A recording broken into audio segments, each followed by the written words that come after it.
Assalamualaikum warahmatullahi wabarakatuh. Alhamdulillahirrabbilalamin. Pagi ini kita dipertemukan kembali. Semoga adik-adik semua dalam keadaan sehat walafiat tanpa kekurangan suatu apapun. Sehingga di rumah bisa belajar dengan penuh semangat.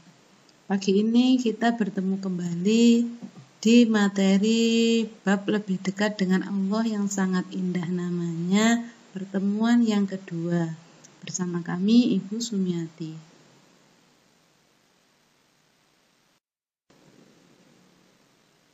Sebelum memulai belajar hari ini, marilah kita memulai pembelajaran pagi ini dengan membaca doa bersama-sama.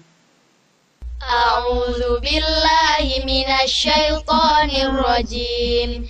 Bismillahirrahmanirrahim. Alhamdulillahi rabbil alamin. Ar-Rahmanir-Rahim. Maliki yaumiddin. Iyyaka na'budu wa iyyaka nasta'in. Ihdinas siratal mustaqim. Siratal ladzina an'amta 'alaihim ghairil maghdubi 'alaihim waladdallin. Amin. Raditu billahi rabba wa bil islami dina wa bi sayyidina Muhammadin nabiyyan wa rasula.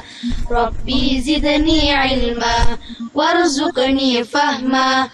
Allahumma faqihni fid din wa 'allimni at-ta'wil birahmatika ya alim ya rabbal alamin. Selanjutnya marilah kita melanjutkan membaca Asmaul Husna. Semoga kita mendapat syafaat barokah.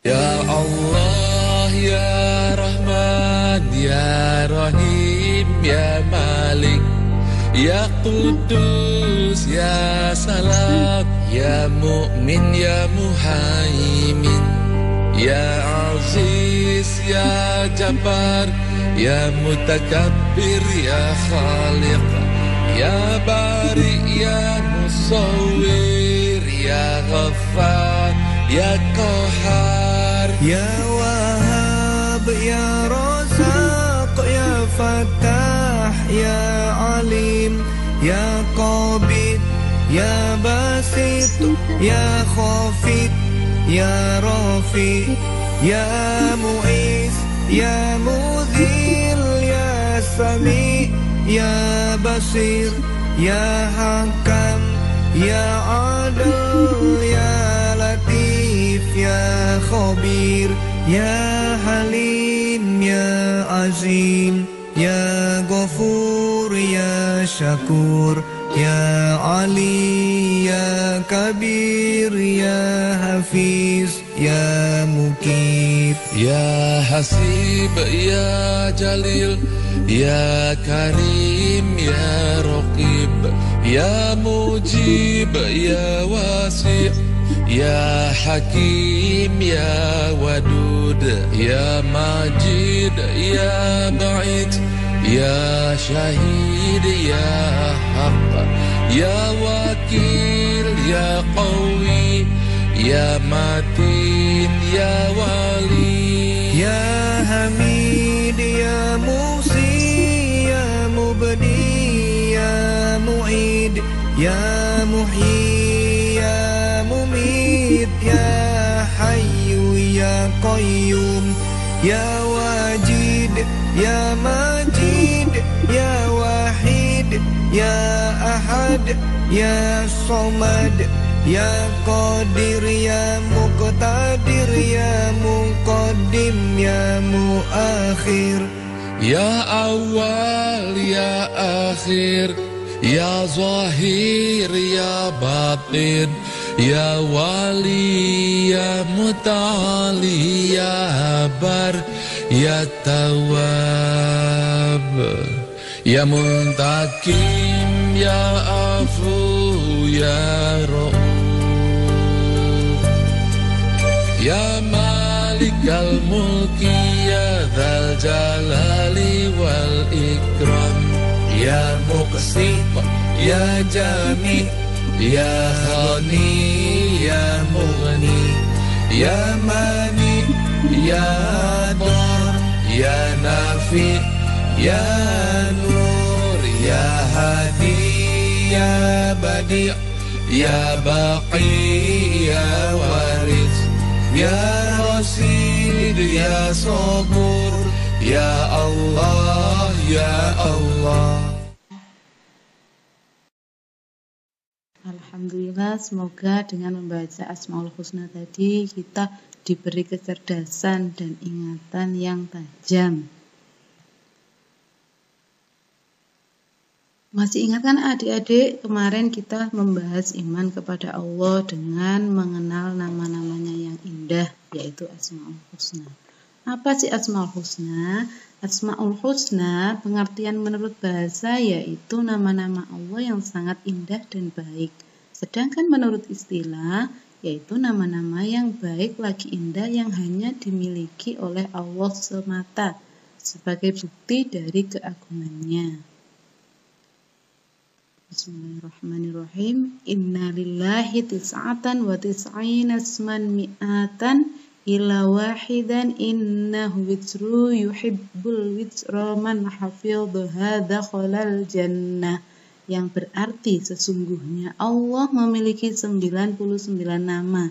Ia ganjil dan mencintai yang ganjil. Barang siapa menghafalnya maka ia akan masuk surga. Itu adalah jaminan bagi orang-orang yang menghafal Asmaul Husna. Subhanallah. Dengan jaminan itu yang sudah dipastikan di dalam Al-Quran, masihkah adik-adik ragu untuk menghafal Asmaul Husna? Tentunya tidak, alhamdulillah. Maka mulai kali ini, khususnya kelas 7, ayo dimulai menghafal Asmaul Husna. Setiap mengawali pembelajaran, mari kita awali dengan berdoa dan membaca Asmaul Husna. Nanti lama-kelamaan akan menjadi hafal karena seringkali diucapkan.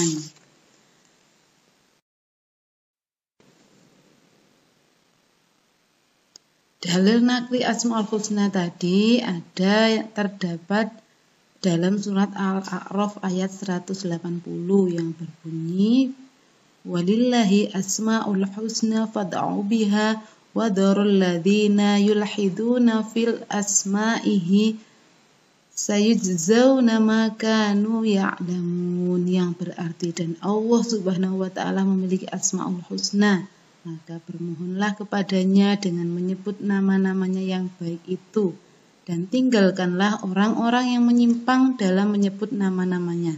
Nanti mereka akan mendapat balasan terhadap apa yang mereka kerjakan. Quran Surat Al-A'raf ayat 180. Ini adalah jaminan Allah bagi orang-orang yang selalu menyebut namanya, selalu mengingat namanya. Maka semua yang baik akan kembali kepada diri yang melakukannya. Dari 99 Asmaul Husna tadi yang kita bahas kali ini hanya 4, yakni yang pertama yaitu Al-Alim, artinya Maha Mengetahui. Allah Subhanahu wa taala Maha mengetahui yang tampak ataupun yang gaib. Pengetahuan Allah Subhanahu wa taala tidak terbatas oleh ruang dan waktu. Segala aktivitas yang dilakukan oleh makhluk diketahui oleh Allah Subhanahu wa taala. Bahkan peristiwa yang akan terjadi pun sudah diketahui oleh Allah Subhanahu wa taala. Dengan kata lain, pengetahuan Allah tidak terbatas atau tanpa ada batasnya. Dalil nakli yang telah tersebut di dalam Quran Surat Al-An'am ayat 59. Wa indahu mafatihul ghaibi la ya'lamuha illa huwa wa ya'lamu ma fil barri wal bahri wa ma tasqutu min waraqatin illa ya'lamuha wa la habbatin fi dhulumatil ardi wa la ratbin wa la yabisin illa fi kitabim mubin. Yang berarti dan barang pada sisi Allah lah kunci-kunci semua yang gaib, tidak ada yang mengetahuinya kecuali Dia sendiri. Dan Dia mengetahui apa yang ada di darat dan di laut. Tidak ada sehelai daun pun yang gugur, melainkan Dia mengetahuinya pula. Dan tidak jatuh sebutir biji pun dalam kegelapan bumi, dan tidak pula sesuatu yang basah atau yang kering, melainkan tertulis dalam kitab yang nyata, Lauh Mahfuz. Ini adalah kepastian yang ada di dalam surat Al-Quran, bahwasanya semua yang gaib hanya siapa yang tahu anak-anak? Hanya Allah semata. Apa Mbah Dukun tahu? Tidak. Tak ada yang bisa mengetahui semua yang gaib kecuali Allah Subhanahu wa Ta'ala. Maka masihkah kita meragukan adanya Allah? Tidak, bukan? Ya.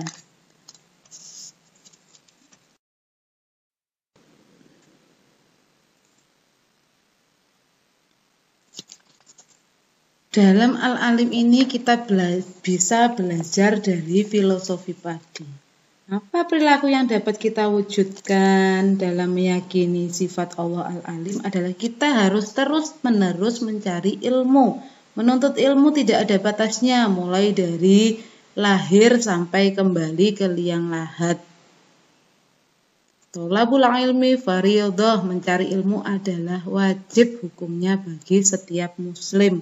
Maka salah satu keyakinan kita terhadap sifat Allah Al-Alim yaitu kita buktikan dengan kita terus-menerus mencari ilmu dengan cara belajar dan merenungi ciptaannya. Tapi ingat, penting juga untuk memperhatikan bahwa kita tidak boleh merasa paling pandai. Oh, ini loh saya paling pandai. Tidak ada yang bisa mengalahkan saya. Tidak boleh. Karena orang yang berilmu maka akan semakin baik akhlaknya. Orang yang berilmu akan semakin merunduk seperti padi. Tidak ada orang berilmu itu semakin congkak, semakin sombong. Maka itu ilmunya perlu dipertanyakan. Yang benar orang yang berilmu maka ia akan semakin baik akhlaknya, semakin baik budi pekertinya. Di depan orang yang lebih tua ia tetap menghormati.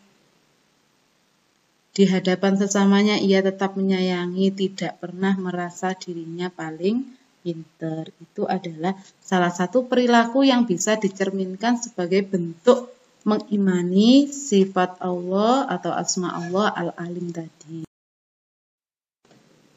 Selanjutnya yang kedua yakni sifat Al-Khabir atau Maha Waspada. Al-Khabir artinya Maha Waspada. Mengetahui perkara yang tersembunyi. Allah menciptakan miliaran makhluk dengan berbagai ragamnya. Semuanya diketahui oleh Allah dengan sangat detail, penuh kecermatan dan kewaspadaan, baik secara lahir maupun batin. Tidak ada satu penciptaan Allah yang salah sasaran. Ini menandakan Allah yang maha waspada dalam menciptakan makhluk-makhluknya. Dalam surat At-Taubah ayat 16 tersebut, Wallahu khabirum bima ta'malun, dan Allah maha teliti terhadap apa yang kamu kerjakan. Maka Allah tidak akan melewati sedikit pun apa yang sudah dikerjakan manusia. Allah selalu mengetahui, selalu mengatur. Misal, bukti bahwasanya Allah maha teliti dengan diciptakannya tata surya yang mengitari bumi ini, ada matahari, bulan, dan bintang, dan berbagai macam planet lainnya. Jika Allah menciptakannya tidak dengan teliti, maka semuanya bisa saling bertabrakan, tidak berputar pada porosnya. Tapi karena Allah mengatur sedemikian teliti, maka planet-planet mengitari bumi dan bulan sesuai dengan porosnya, sesuai dengan waktunya. Tidak ada mereka yang berhenti sedetik pun tanpa sepengetahuan Allah. Maka, masihkah meragukan kebesaran Allah? Nah, wajah-wajah anak-anak ini Mereka memiliki wajah-wajah yang berbeda satu sama lainnya. Allahu Akbar. Siapa yang bisa menciptakan sebegini banyak wajah dengan berbeda, dengan begitu telitinya? Ini masih sebagian kecil dari seluruh penghuni bumi ini dengan wajah yang berbeda-beda. Beda hidungnya, beda matanya, rambutnya. Semuanya memiliki perbedaan, namun mereka sama-sama ciptaan Allah. Subhanallah. Bagaimana telitinya Allah? Bisa dibuktikan dengan ciptaan-ciptaannya. Selanjutnya, ini gambar apa? Ada yang tahu? Ya, ini gambar ikan. Di mana ikannya? Di dasar laut, karena ini ada terumbu-terumbu karangnya. Siapa kira-kira yang mewarna ikan-ikan itu hingga terlihat cantik? Ya Allah yang Maha Kuasa. Saat Allah menginginkan warnanya berubah kun fayakun, maka Allah menciptakan apa yang Ia inginkan akan terjadi.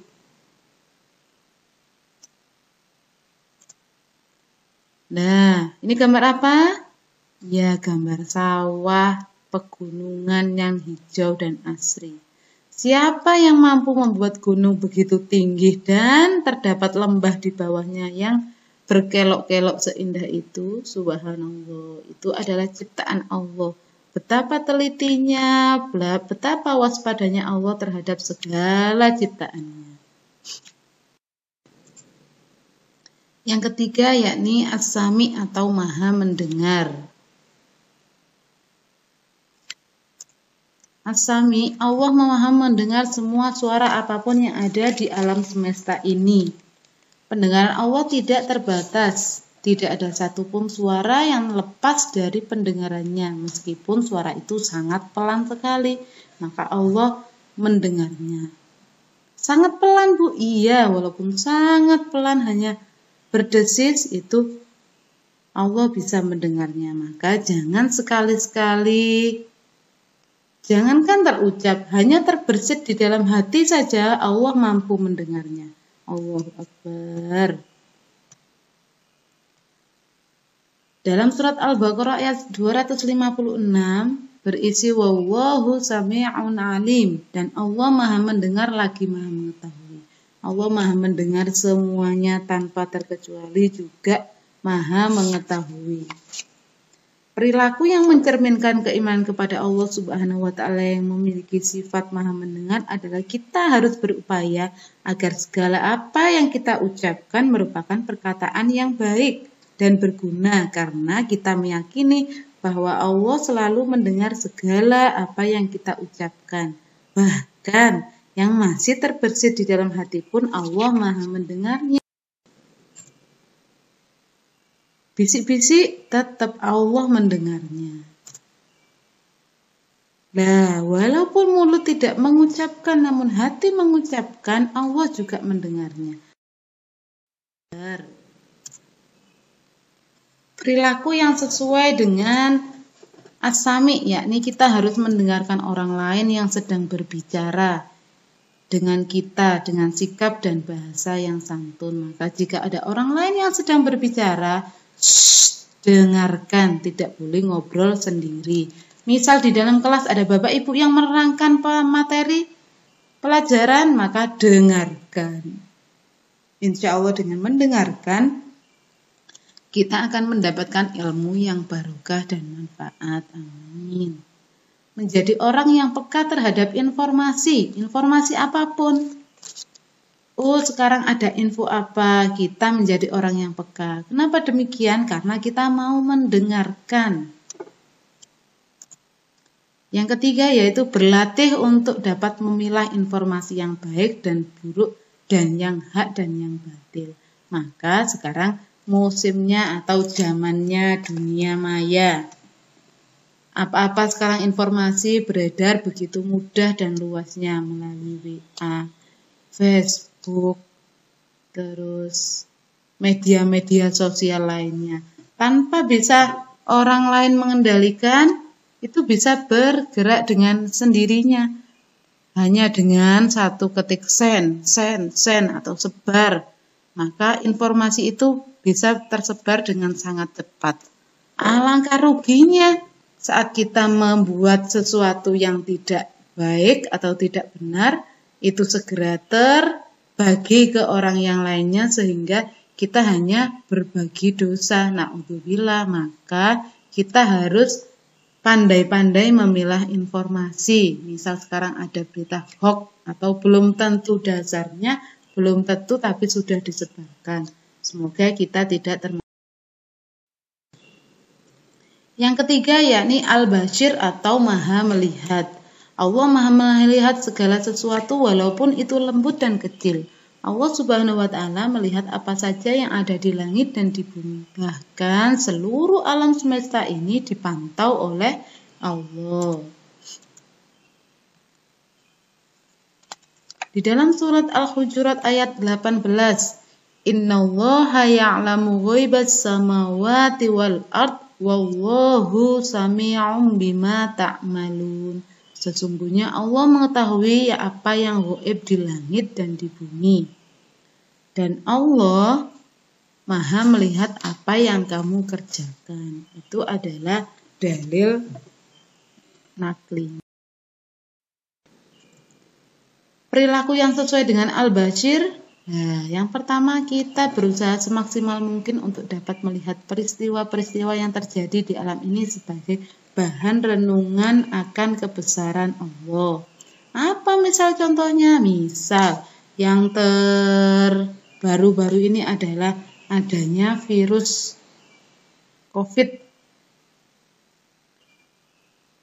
Apa sebagai bahan renungannya? Kita harus selalu menjaga kebersihan karena di agama Islam selalu diajarkan menjaga kebersihan. Kebersihan adalah sebagian dari iman. Nah, bagaimana? Dengan kita menjaga kebersihan, insya Allah kita akan dijauhkan dari berbagai macam virus. Karena semua yang kita basuh dengan jangka waktu tertentu, maka virus yang menempel akan segera terbersihkan. Yang kedua, yakni pandai dan cermat dalam memandang berbagai persoalan di sekeliling kita. Karena kita mampu melihat, maka kita bisa memandang berbagai persoalan di sekeliling kita dengan pandai dan cermat. Tidak melulu segera ikut-ikutan, oh iya itu loh menurut si ini jadinya ini, maka ikut tidak. Kita pandai dan cermat dalam memandang berbagai persoalan di sekeliling kita. Tidak ikut-ikutan. Yang ketiga, introspeksi diri untuk melihat kelebihan dan kekurangan kita sendiri agar hidup menjadi lebih terarah. Maka jauhkan sifat ikut-ikutan, asal ikut, asal seneng, itu jauhkan. Maka kerjakan semua selalu yang bermanfaat supaya tidak terjadi penyesalan di kemudian. Fungsi iman kepada Allah yang pertama dapat menyelamatkan seseorang dari segala sesuatu yang menimpa dirinya, karena orang yang beriman akan ditolong oleh Allah. Ini adalah salah satu fungsi yang bisa kita dapatkan jika beriman kepada Allah. Bisa selamat, Bu? Bisa, dari sesuatu yang menimpa diri kita. Yang kedua, hati menjadi tenang dan tidak gelisah. Setiap kali kita mulai gelisah, maka selalu menyebut nama Allah. Ucapkan istighfar, astagfirullahaladzim. Maka Allah akan menolong kita dan hati kita akan menjadi tenang. Yang ketiga, dapat mendatangkan keuntungan karena orang tidak beriman akan selalu dalam kerugian. Apa untungnya, Bu? Apa dapat uang? Tidak. Keuntungan yang didapatkan sebagai orang yang beriman kita dapatkan di dunia dan di akhirat. Di dunia kita bisa mendapatkan kepercayaan orang lain, persaudaraan, itu adalah keuntungan iman kepada Allah. Selanjutnya nanti di akhirat apa untungnya beriman kepada Allah? Kita akan dijauhkan dari neraka. Kita akan mendapatkan surganya dengan berbagai pahala yang sudah kita kerjakan. Masihkah merasa rugi melakukan hal-hal yang mendatangkan pahala? Tidak, bukan. Yang keempat, sebagai pengendali perilaku yang dilarang Allah.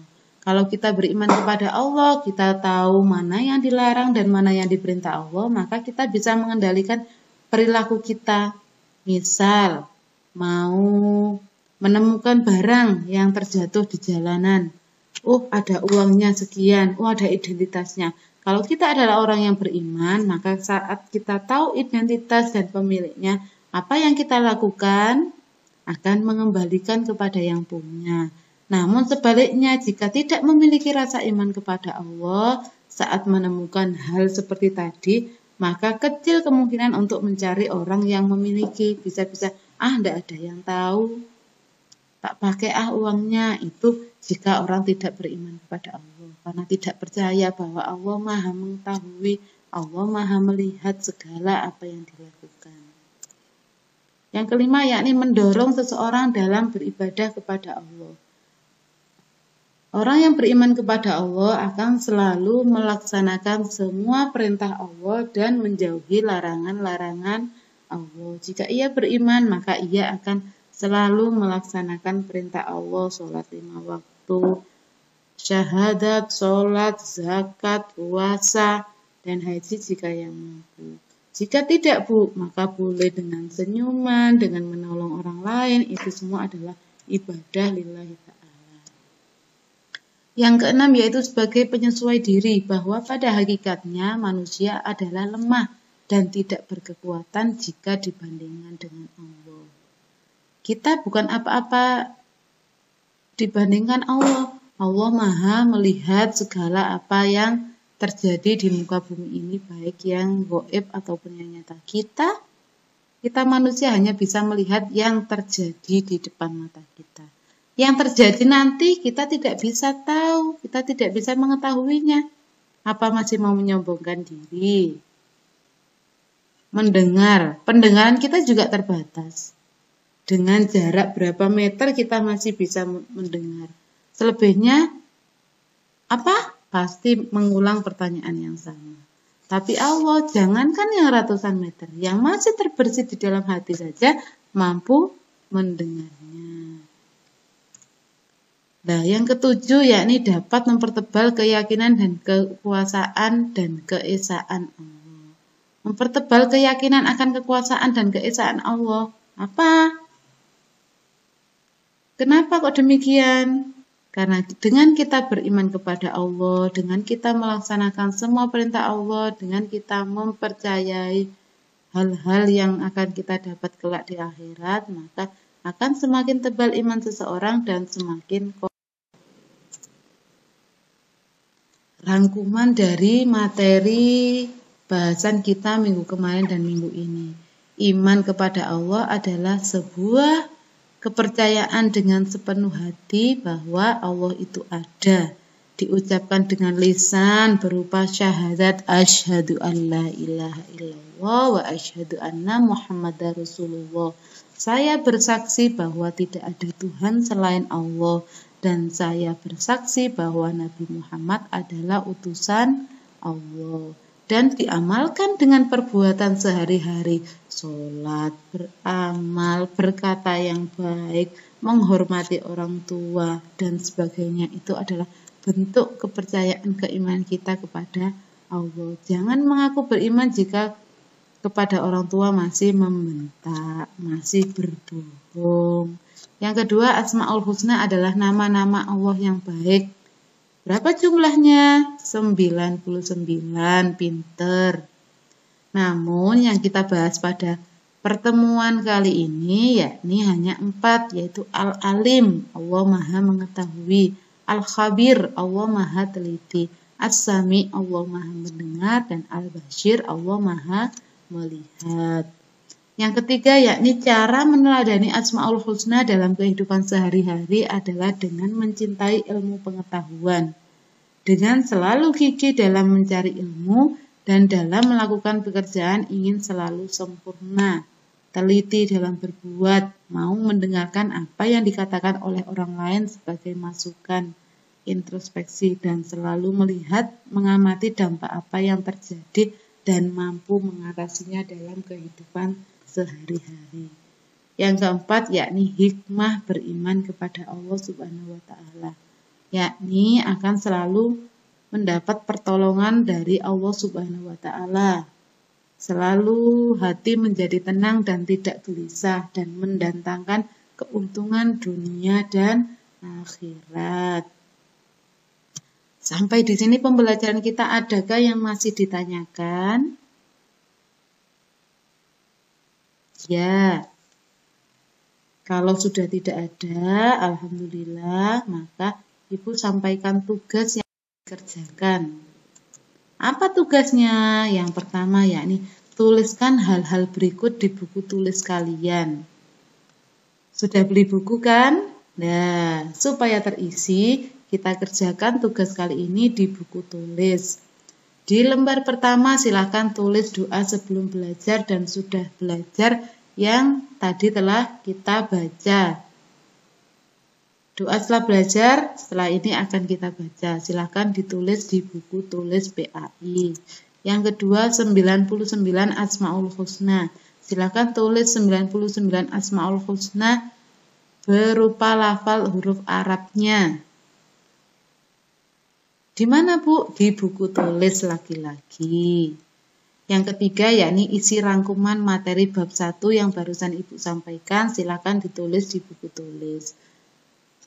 Semoga dengan adanya tugas ini, buku tulis adik-adik di rumah sudah mulai terisi dan manfaat. Selanjutnya apa? Setelah ditulis di lembar pertama, buku doa sebelum dan sudah belajar, lembar kedua dan ketiga 99 Asmaul Husna, dan lembar keempat berisi rangkuman materi bab 1. Selanjutnya difoto. Setelah difoto, dikirim ke link tugas PAI yang ada di web sekolah nanti. Cukup sekian dari Bu Sum, kita akhiri, kurang lebihnya mohon maaf, kita akhiri dengan doa penutup belajar bersama-sama. Yuk. Subhanaka la ilma lana illa ma 'allamtana innaka antal alimul hakim. Allahumma anfa'na bima 'allamtana wa 'allimna ma yanfa'una wahdina li ahsanil akhlaq fa innahu la yahdi li ahsaniha illa anta. Allahumma ighfir li masyayikhina wa liman 'allamana warhamhum wa akrimhum biridwanikal azim fi maqadis sidqi 'indaka ya arhamar rahimin.